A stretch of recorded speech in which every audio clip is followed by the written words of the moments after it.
السلام علیکم ورحمۃ اللہ وبرکاتہ۔ سورہ قاف کی 19ویں آیت کا ایک لفظ ہے وَلْيَتَلَطَّفْ۔ یہ تھوڑا بڑا کر کے لکھا ہوتا ہے کیونکہ یہاں قرآن پاک کا درمیان آ جاتا ہے۔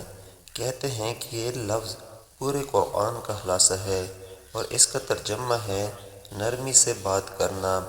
جب اللہ نے موسیٰ علیہ السلام کو فرعون کے پاس بھیجا تو بھی یہی کہا کہ تم اس سے نرمی سے بات کرنا، شاید وہ مان جائے۔ کون مان جائے؟ وہ انسان جس سے زیادہ تکبر اور گھمنڈ والا شخص دنیا میں اور کوئی نہیں۔